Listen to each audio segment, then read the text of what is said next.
पहला सवैया है कि मानस हो तो वही रस खानी, बसों ब्रज गोकुल गाँव के ग्वारन। जो पशु हो तो कहाँ वस मेरो, चरो नित नंद की धेनु मझारन। पाहन हो तो वही गिरी को, जो धरो कर छत्र पुरंदर धारण। और जो खग हो तो बसेरो करो, मेले कालेंदे कुल कदम्ब की डारम। बहुत सुंदर सवैया रसखान जी ने लिखा। इसमें वे अपनी इच्छा व्यक्त करते हैं कि यदि मेरा पुनर्जन्म होता है, और अगर पुनर्जन्म होता है और मुझे मानव शरीर मिलता है, मैं मनुष्य बनता हूँ, तो मैं कहाँ पे निवास करूँ। कहते हैं कि अगर मैं मनुष्य बनता हूँ तो मेरा ब्रज के जो गोकुल गांव है, ब्रज में जो गोकुल गांव के ग्वालन यानी ग्वारन अर्थात जो ग्वाले हैं, उन्हीं के मध्य में मैं निवास करूं। समझे ना। अगर मेरा जन्म मनुष्य के रूप में होता है तो ब्रज के अंतर्गत जो गोकुल गांव के ग्वाले हैं, उन्हीं के बीच में मैं निवास करूं। और कहते हैं कि ये हे प्रभु, यदि मैं पशु बनता हूं, जो पशु हो तो कहाँ वश मेरो।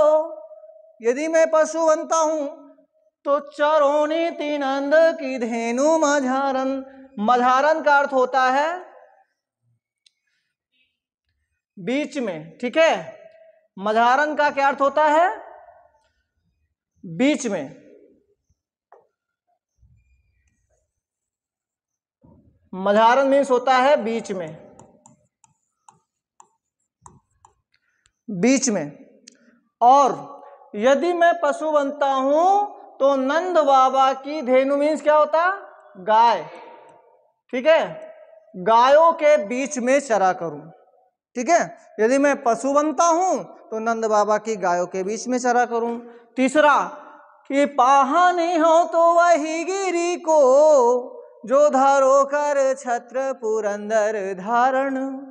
अगर मैं पत्थर बनता हूं तो उसी पर्वत का, गिर मीन्स पर्वत, गिर मीन्स हाँ, यदि मैं पत्थर बनता हूं तो उसी पहाड़ का पत्थर बनूं जिसको श्री कृष्ण ने, पुरंदर होता है इंद्र, ठीक है, इंद्र के कारण अपने उंगली पे उठा लिया था।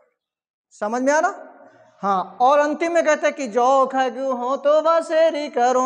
और अगर मैं पक्षी बनता हूं, खग मीन्स पक्षी, अगर मैं पक्षी बनता हूं कि जो खग हो तो बसेरु करो, मिली कालिंदी कुल कदम्ब की डारन। कुल मीन्स होता किनारा और कालिंदी मीन्स यमुना नदी, ठीक है, यमुना नदी।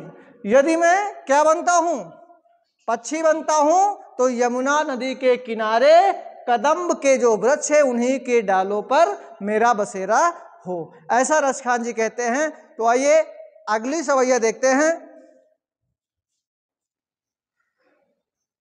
अगली सवैया है बच्चों,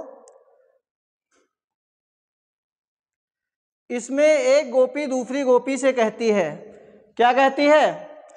कि आज गई हुती भो रही हो, रस खानी रही वाह नंद के हो नहीं। वाको जियो जुग लाख करोड़, जसोमत को सुख जात कहो नहीं। तेल लगाई लगाई के अंजन, भौहे बनाई बनाई डिठो नए। और डारी मेलन हारे निहारत, वारत जो पुछ करत छो नहीं, वारत जो चुच करत छो नहीं। ध्यान दीजिएगा बच्चों कि यहाँ एक गोपी दूसरी गोपी से कहती है, एक सखी दूसरी सखी से कहती है कि आज मैं सुबह होते ही, ठीक है, कि आज गई हुती हो रही हूं, आज मैं सुबह होते ही रस खान रही वाह नंद के भवन नहीं, नंद बाबा के भवन में गई थी, ठीक है। आज मैं सुबह होते ही नंद बाबा के भवन में गई थी और वहां रही थी। तो मैंने क्या देखा और कहती कि वाह को जियो, उसके जिगर का टुकड़ा, कौन? श्री कृष्ण जी। किसके जिगर का टुकड़ा? माता जसोदा के।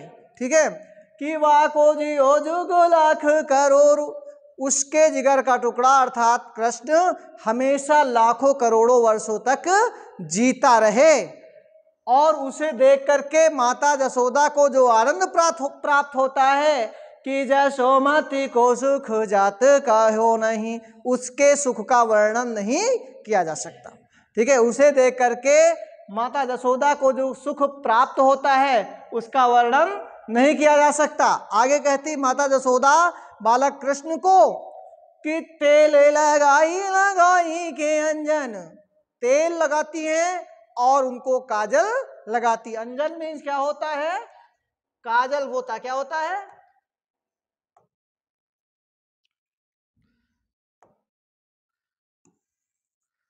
अंजन मीन्स होता है काजल।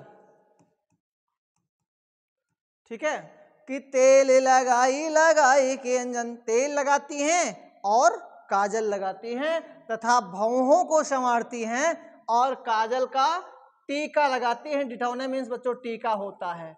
क्या होता है? टीका, काजल का टीका लगाती हैं।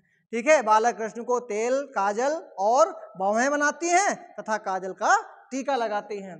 कि डारी मेला निहार निहारत, और उनके गले में मोतियों का हार पहनाती हैं और उनको देखते हुए देखती हैं तथा बालक को, जैसे छौना मीन्स होता बच्चा, ठीक है, बच्चे की तरह से बिल्कुल पुचकारते हुए आनंद लेती हैं, उनको पुचकारती हैं। समझे ना?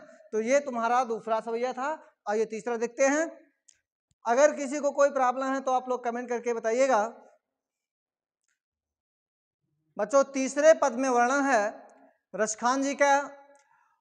कहते हैं कि धूरी भरे अति शोभित श्याम, धूरी भरे अति शोभित श्याम, सुतैसी बनी सिर सुंदर चोटी, खेलत खात फिरे अंगना, पग पैजनी बाजते पीरी का छोटी, वहाँ छवि को रस खाने विलोकती, वारती काम कला निधि कोटी, ओ काग के भाग बड़े सजनी, हरी हाथ से ले गयो माखन रोटी। तो इसमें बालक कृष्ण का वर्णन है। कैसा वर्णन है? जब वो बाल लीलाएं करते हैं और आंगन में मक्खन रोटी लगा करके खाते हुए चलते हुए हैं, तो उसी का वर्णन रसखान जी करते कि धूरी भरे, धूल से सने हुए, धूल लिपटाए हुए शरीर में, अति शोभित श्याम, श्याम अर्थात बालक श्री कृष्ण बहुत ही सुंदर दिखते हैं। अति शोभित श्याम, अति मीन्स क्या होता है? बहुत ज्यादा। ठीक है, अति मीन्स क्या होता? बहुत अधिक, बहुत अधिक सुंदर दिखाई देते हैं।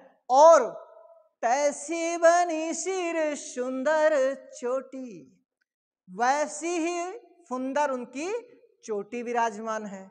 ठीक है, खेलत खात फिरे आंगना, खेलते हुए और खाते हुए आंगन में विचरण करते हैं। फिरे का अर्थ होता है विचरण करना या चलना।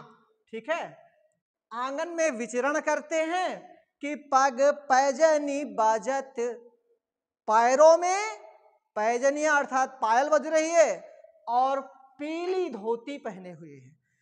पग पैजनी बाजत पीरी कछोटी, और पीली धोती पहने हुए हैं। कछोटी मीन्स धोती होता, लंगोटी जैसे बोलते हैं। ठीक है, और कि छवि को रस खाने विलोकत, उनकी ऐसी सुंदर छवि को देख करके, उनके ऐसे सुंदर रूप को देख करके, छवि मीन्स होता है रूप। क्या होता है? हाँ, उनके ऐसे सुंदर रूप को देख करके रसखान जी कहते हैं कि कामदेव जी की वारत काम कलानिधि कोटि, कामदेव जी अपनी करोड़ों कलाओं को न्यौछावर कर देते हैं। ठीक है, कामदेव जी अपनी करोड़ों कलाओं को न्यौछावर कर देते हैं काम कला निधि कोटि, कोटि मीन्स करोड़ों, ठीक है, करोड़ों कलाओं को न्यौछावर कर देते हैं। और अंत में कहते हैं कि काग के भाग बड़े सजनी हरि हाथ से ले गयो माखन रोटी। और उस कौवे का परम सौभाग्य है जिसने भगवान कृष्ण के हाथ से मक्खन रोटी छीन ले गया है, ठीक है। कि काग के भाग बड़े सजनी, सजनी मीन्स सखी, ठीक है, हे सखी उस कौवे का बहुत ही सौभाग्य है जिसने कृष्ण के हाथ से मक्खन रोटी छीन लिया। ओके, तो ये आपका तीसरा था। ये अगली व्याख्या देखते हैं।